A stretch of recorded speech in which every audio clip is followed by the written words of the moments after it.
말씀입니다.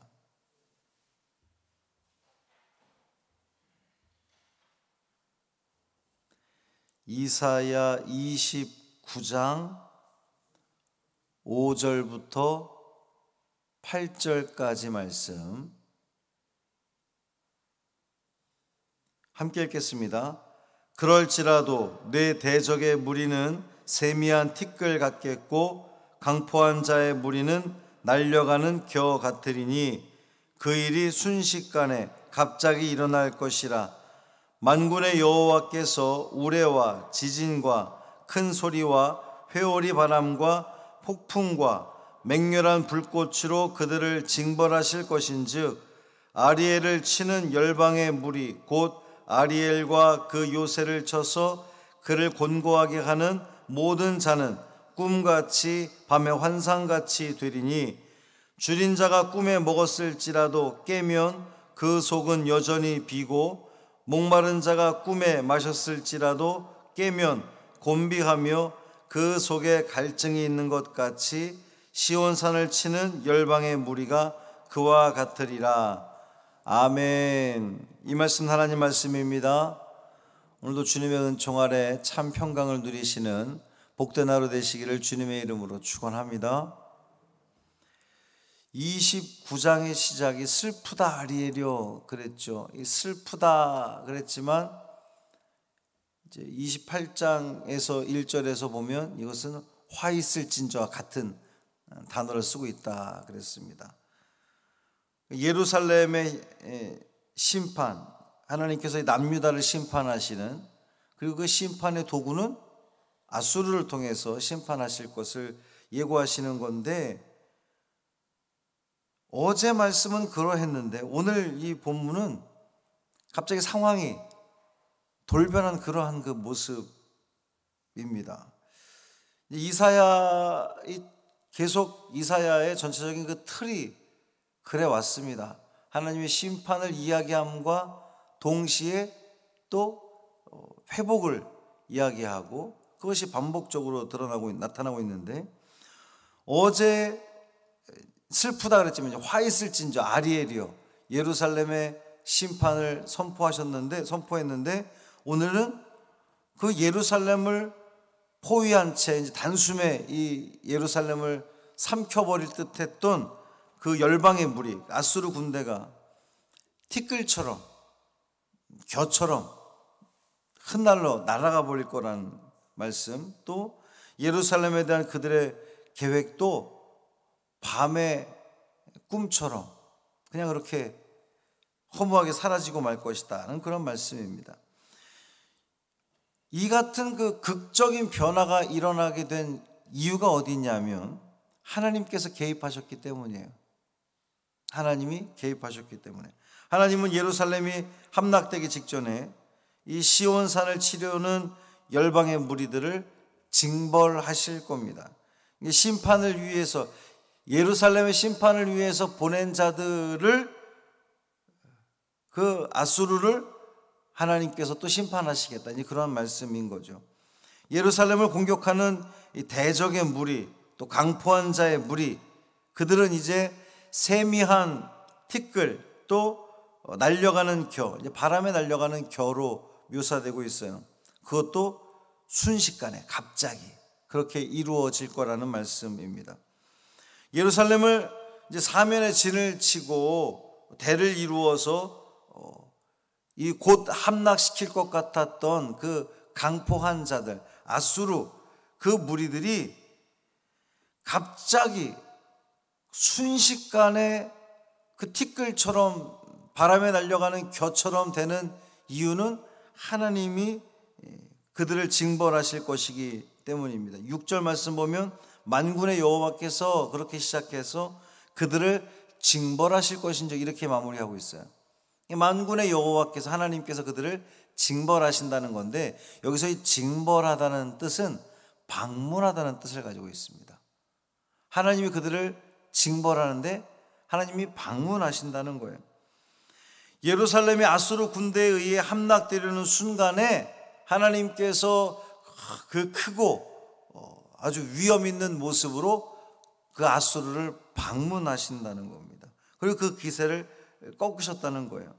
하나님께서는 그 두려운 징벌의 도구를 가지고 아수르 군대를 방문하셨는데 그 징벌의 도구들이 우레, 지진, 큰 소리, 회오리 바람, 폭풍, 맹렬한 불꽃 이랬거든요. 이제 이러한 그 도구들을 가지고 하나님이 징벌하시는 건데 이 지금 쭉 열거한 도구들의 공통점은 순식간에 일어난다는 거예요. 예상할 수 없는, 예측할 수 없는 상황에서 갑자기 우레가 나고 지진이 나고 그렇잖아요.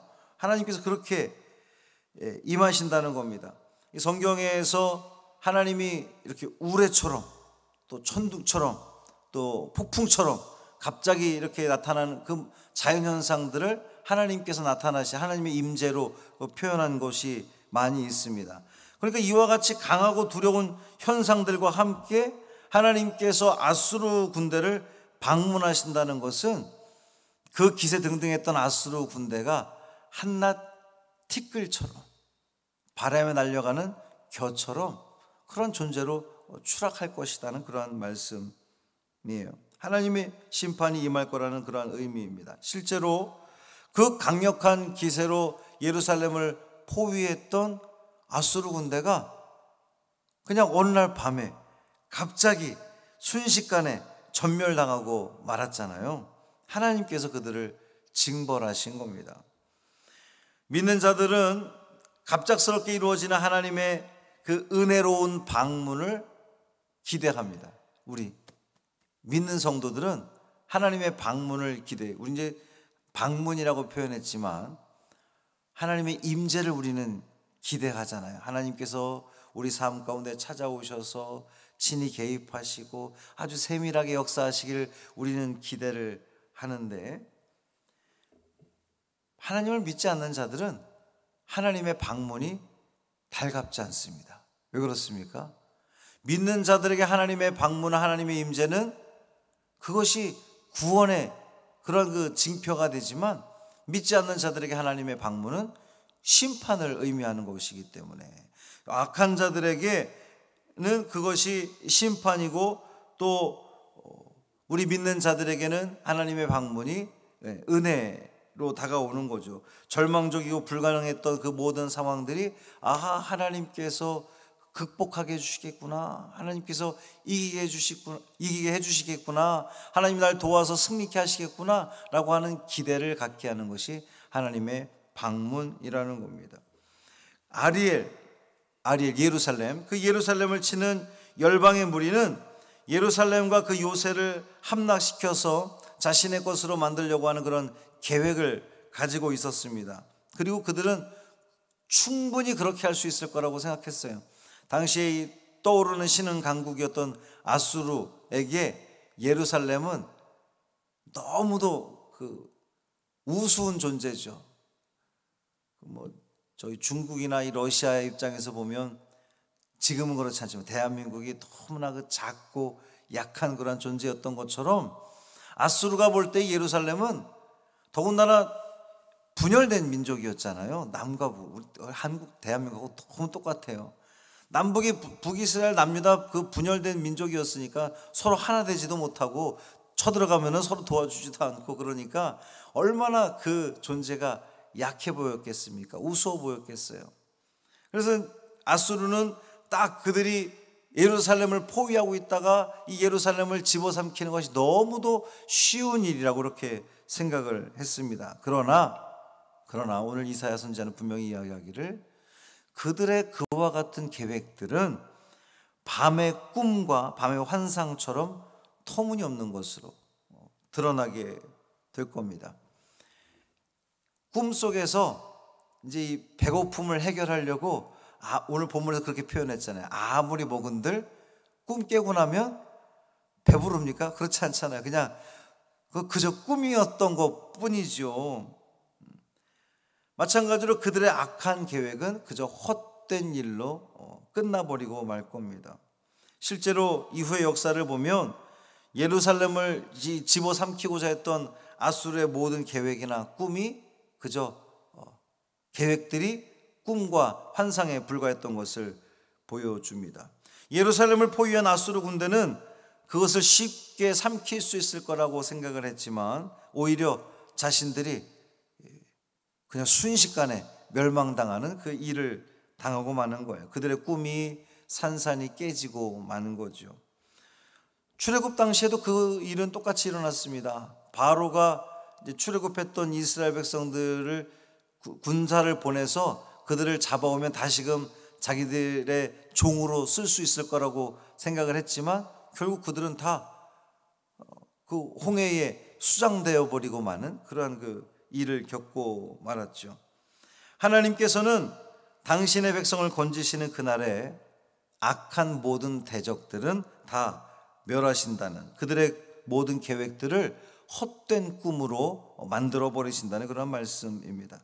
오늘도 우리 믿음의 성도들을 우리 사단은 넘어뜨리려고 그렇게 애를 쓸 거예요. 끊임없이 틈을 보고 계속해서 계략들을 펼쳐나갈 것인데, 그러나 여러분 염려하지 마십시오.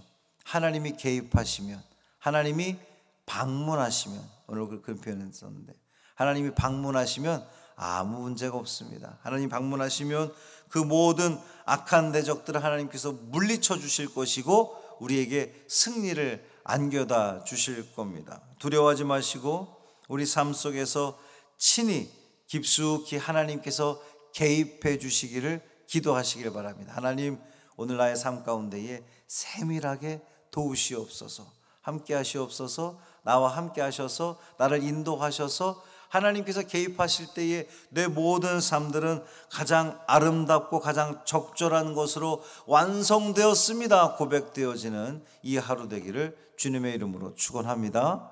살아계신 아버지 하나님 감사합니다. 하나님께서는 그 대적들을 들어서, 아수르를 들어서 예루살렘을 심판하실 거라고 그렇게 예고하셨는데 그것이 끝이 아니라 하나님은 그 대적들을 또 멸하심으로 말미암아 당신의 백성들을 구원하고자 하는 그 계획들을 실행해 나가는 것을 알 수가 있습니다. 이 모든 것들을 볼 때에 하나님의 징벌은